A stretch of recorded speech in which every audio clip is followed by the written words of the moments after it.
तो अभी से भगवान कृष्ण के जन्म महोत्सव की बहुत बहुत बधाई। हमारे लड्डू गोपाल कल्लू जी महाराज साल में एक बार उनके स्नान का हम लोग रखते हैं। तो कल रात्रि को 8 बजे से 9 बजे तक हमारे यूट्यूब चैनल पर, फेसबुक पर आप लोग लाइव ठाकुर जी के 1 घंटे का 8 बजे से 9 बजे तक स्नान का दर्शन रात्रि को कर सकेंगे। मोबाइल पर आप लोग आराम से अपने यूट्यूब, फेसबुक पर ठाकुर जी के सुंदर स्नान का दर्शन, जो साल में एक बार का हम लोग करते हैं, उसका दर्शन आप कर सकते हैं। एक पात्र में जल और दूध ले लीजिए।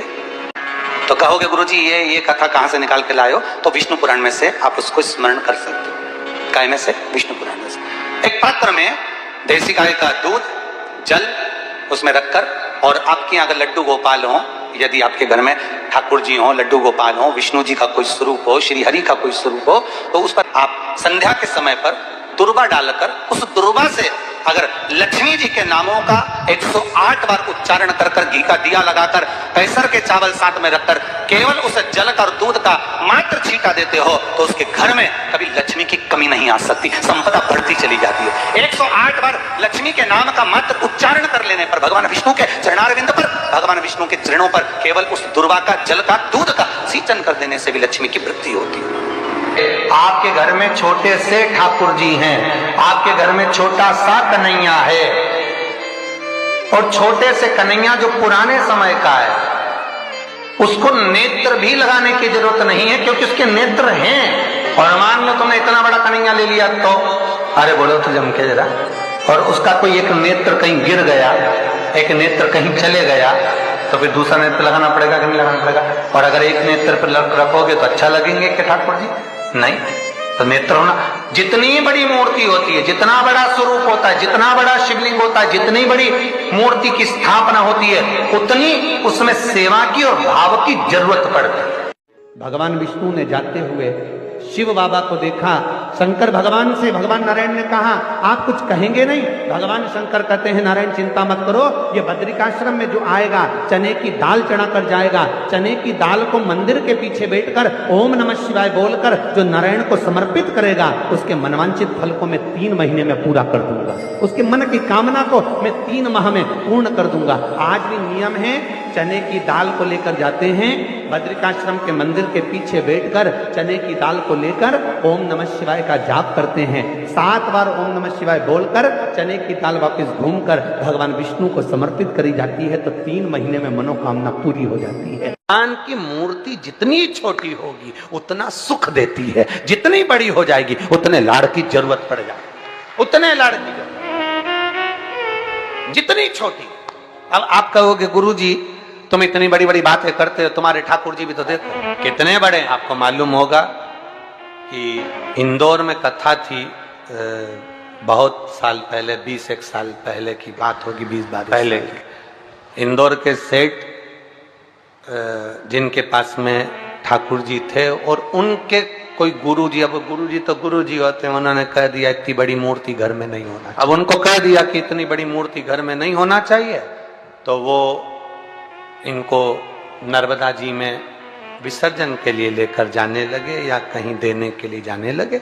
वो हमारे यहाँ कथा में आए थे, तो वो अटैची लेकर आए थे, तो पूछ लिया हमने कि इस अटैची को आप कहाँ ले जा रहे हैं, क्या है इसमें? उन्होंने कहा इसमें लड्डू गोपाल हैं ठाकुर जी। हमने कहा कहाँ ले जा रहे हैं? हमारे गुरु जी ने कहा इतनी बड़ी मूर्ति घर में रहती है ना, तो तकलीफ होती है, इसलिए हम इनको नदी में, नर्मदा जी में छोड़ने के लिए या आश्रम पर किसी के यहाँ देने के लिए जा रहे हैं। तो हमने कह दिया लाडला है, कहाँ इसको नर्मदा के जल में आप छोड़ोगे, हमको दे दो, हमारे साथ कथा में चलता रहे, आनंद से श्रवण करता रहे, भक्ति करता रहे। और क्या लाडला है वो, उसका नाम हमने कल्लू रखा, हमारा कल्लुआ है, लाडला। जय हो। सोमवार की अष्टमी पड़, क्या पड़ जाए सोमवार की? जम के बोलो जरा, अष्टमी। या तो सोमवार की अष्टमी पड़ जाए, या हर महीने शिवरात्रि आती है, हर महीने आती है, या तो सोमवार की अष्टमी पड़ जाए या फिर सोमवार की शिवरात्रि पड़ जाए, हर महीने प्रयास करना। कहीं से देसी गाय का दूध मिल, थोड़ा सा दूध देसी गाय का मिल जाए, थोड़ा देसी गाय का थोड़ा सा दूध अगर प्राप्त हो जाए, बेलपत्री के पत्ते से दूध कटोरी में लेकर, मात्र बेलपत्री के पत्रे से 1-1 बूंद अगर दूध आप एक बूंद अगर ज्यादा ना मिला हो, एक चम्मच भी अगर आपको दूध देसी गाय का मिल गया हो, और सोमवार की अष्टमी पड़ जाए या सोमवार की जम के बोलो शिवरात्रि पड़ जाए, उसमें केवल अगर देसी गाय का दूध मिल जाए, जर्सी गाय का नहीं हो, देसी गाय का अगर दूध मिल जाए, बेलपत्री के पत्ते से तुम्हारे घर के अंदर अगर शिवलिंग है या मंदिर में शिवलिंग है या तुम्हारे नजदीक में कोई शिवलिंग है, उस पर बूंद बूंद एक एक बूंद अगर शिवलिंग पर दूध समर्पित कर रहे हो, श्री शिवाय नमस्तुभ्यम, नमः शिवाय, या षडाक्षर मंत्र ओम नमः शिवाय, या 33 अक्षर का मंत्र महामृत्युंजय मंत्र, इसका स्मरण कर कर शिव जी पर देसी गाय का दूध समर्पित कर कर इस बेलपत्री को अशोक सुंदरी वाली जगह पर अगर आप समर्पित कर देते हैं, फिर आप जिस भी चीज के लिए अप्लाई करें, मेरा देवाधिदेव महादेव आपका हाथ पकड़कर खींचकर आगे बढ़ा ही दे। मेहनत करना, कर्म पूरा करना, पढ़ाई अच्छी करना, और पढ़ाई के साथ में विद्या अध्ययन करने के साथ में अच्छी मेहनत के साथ में देसी गाय का दूध भगवान शंकर को समर्पित करना, भगवान शंकर को समर्पित करना। देसी गाय का दूध धीरे धीरे धीरे धीरे समर्पित भाव के साथ देसी गाय का दूध एक एक बूंद धीरे धीरे समर्पित करो। और देसी गाय का दूध जब धीरे धीरे समर्पित करें, बड़े रास्ते से आनंद से धीरे धीरे जब आप समर्पित करेंगे, बेलपत्री वही दूध में सनी हुई बेलपत्र अशोक सुंदरी वाली जगह पर, उस समय पर डंडी का भाग शिवलिंग की ओर नहीं होना चाहिए, उस समय पर डंडी का भाग जहां से पानी बहकर जाता है अशोक सुंदरी की ओर से, वहां पर होना चाहिए। कार्य में सफलता मिलती ही है। शिव तत्व को धारण करें। सोमवार की अष्टमी का मतलब आपको इंदौर की कथा में बताया था, जिस दिन शंकर और पार्वती के मिलन का दिवस, और केवल एक माता पार्वती के अकेले मिलन का नहीं, 64 योगनिया तक भगवान शंकर से मिलने के लिए पीला चंदन लगा लेना। कितना लगाना है? बीच वाला जो पत्ता है उस पर पीला चंदन। जब आपको लगे कि मेरा जीवन बहुत कष्टमय, अब ये रोग, अब ये कष्ट दूर ही नहीं हो रहा, अब ये आए दिन तकलीफ पर तकलीफ बढ़ती जा रही है, आए दिन रोग बीमारी, पैसा घर में बच नहीं रहा, बहुत कष्टमय जीवन है, इसमें लगाओ पीला चंदन बेलपत्री की बीच महाराज। और बीच पत्ती पर जब चंदन लग जाए, लगने के बाद में ये दोनों पत्ती पर लाल चंदन लगा लीजिए। इन दोनों पत्ती के बीच में जो डंडी का भाग होता है, आपको कहा था, आपको स्मरण में होगा शायद, हमने जब बेलपत्री की महत्वता बताई थी तो उस बेलपत्री की महत्वता में कहा था ब्रह्मा विष्णु महेश ये 3 हैं, बोला था। बीच में ये बड़ी पत्ती से लेकर जो 2 पत्तियां होती हैं, इनके बीच में जो जगह बचती है, इसमें मां पार्वती के 64 योगनिया, मां पार्वती अपनी पूर्ण सिद्धि के साथ में जितनी भी देवी के स्वरूप हैं, वो माता 64 योगनिया देवी के स्वरूप में यहां पर विराजमान होती है। 2 पत्ती के नीचे से जो डंडी होती है नीचे तक, ये पूरी डंडी में 33 कोटि देवी देवताओं विराजमान होते हैं इस पूरी डंडी के अंदर। तो ये बीच वाली पत्ती है, ये जो बीच वाली पत्ती का जो भाग होता है, इस पत्ती के भाग में शहद का प्रयोग कर कर, यहां पीला चंदन, लाल चंदन, शहद का प्रयोग कर कर, इसी तरह से पकड़कर ये बेलपत्री की जो डंडी है वो अशोक सुंदरी पर जब आप समर्पित करें, तो जहां से जल बहता है उस ओर पर इस पत्ती को चढ़ाकर केवल आपके हृदय की बात कहकर देवाधिदेव महादेव से कोई भी शिव जी का मंत्र, पंचाक्षर नमः शिवाय, षडाक्षर ओम नमः शिवाय, श्री शिवाय नमस्तुभ्यम, या महामृत्युंजय मंत्र, जो शिव का मंत्र हो आपके पास में, उसको बोलते हुए देवाधिदेव महादेव को धीरे धीरे जल की धार चढ़ाना प्रारंभ करो। जल की धार जब पूर्ण होने लगे, उसमें थोड़ा जल बचे, तब अशोक सुंदरी पर जो तुमने बेलपत्र चढ़ाई है वहां उस जलधार को चढ़ा। ये प्रयोग आपको केवल सोमवार की अष्टमी पढ़ने पर ही करना है। कौन से दिन करेंगे? जम के बोलिए जरा। सोमवार की अष्टमी पढ़ने पर यह प्रयोग करें, और जल चढ़ाकर बाबा से विनती कर कर उसी बेलपत्र को वापस उठाकर कहीं जलाशय में या किसी पेड़ के नीचे विसर्जन कर दें, और 1 लोटा जल वहां भी चढ़ा दें। बस निवेदन कर कर आ जाइए, मेरा बाबा 3 माह के अंदर हाथ जरूर पकड़ेगा और आपको दलदल से बाहर निकाल देगा। हमें बताया था जिस दिन शंकर और पार्वती के मिलन, और केवल एक माता पार्वती के अकेले मिलन का नहीं, 64 योगनिया तक भगवान शंकर से मिलने के लिए चंदन लगा लेना। कितना लगाना है?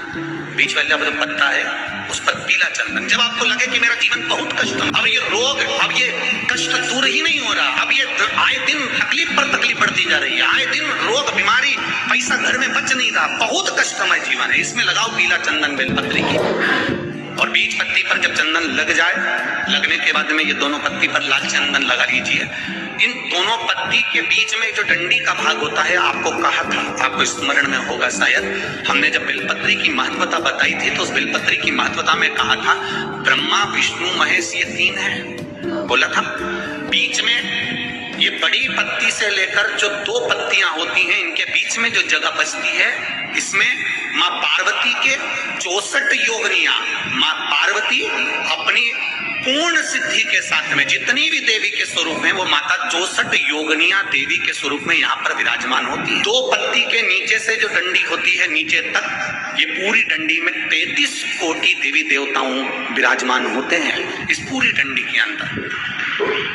तो जो बीच वाली पत्ती है, ये जो बीच वाली पत्ती का जो भाग होता है, इस पत्ती के भाग में शहद का प्रयोग कर यहाँ पीला चंदन, लाल चंदन, शहद का प्रयोग कर इसी तरह से पकड़कर ये बेलपत्री की जो डंडी है वो अशुक सुंदरी पर जब आप समर्पित करें तो जहां से जल बहता है उस ओर पर इस पत्ती को चढ़ाकर केवल आपके हृदय की बात कहकर देवाधिदेव महादेव से कोई भी शिव जी का मंत्र, पंचाक्षर, नमः शिवाय, षडाक्षर, ओम नमः शिवाय, श्री शिवाय नमस्तुभ्यम, या महामृत्युंजय मंत्र, जो शिव का मंत्र हो आपके पास में, उसको बोलते हुए देवाधिदेव महादेव को धीरे धीरे जल की धार चढ़ाना प्रारंभ करो।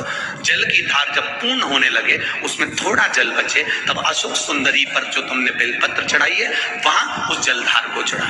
ये प्रयोग आपको केवल सोमवार की अष्टमी पढ़ने पर ही करना है। कौन से दिन करेंगे? जम के बोलिए जरा। सोमवार की अष्टमी पढ़ने पर यह प्रयोग करें और जल चढ़ाकर बाबा से विनती कर उसी बेलपत्र को वापस उठाकर कहीं जलाशय में या किसी पेड़ के नीचे विसर्जन कर दें और 1 लोटा जल वहां भी चढ़ा दें। बस निवेदन कर आ जाइए, मेरा बाबा 3 माह के अंदर हाथ जरूर पकड़ेगा और आपको दलदल से बाहर निकालेगा।